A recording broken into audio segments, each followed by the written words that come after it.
Patay ang 58 anyos na negosyante matapos sa pagbabarilin sa loob mismo ng snack house and mini grocery store gabi noong linggo sa Sitio San Jose, Barangay Magsaysay District sa Santa Ilocos Sur.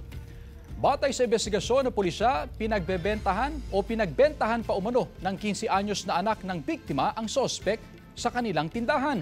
Dito na nagmanman ang sospek at nang makatalikod at papunta sa kusina ang biktima na malapit lang din sa pinagtambayan ng sospek. Dito na pinagbabaril ng sospek ang biktima. Tama sa ulo, dibdib at baywang ang ikinamatay ng biktima.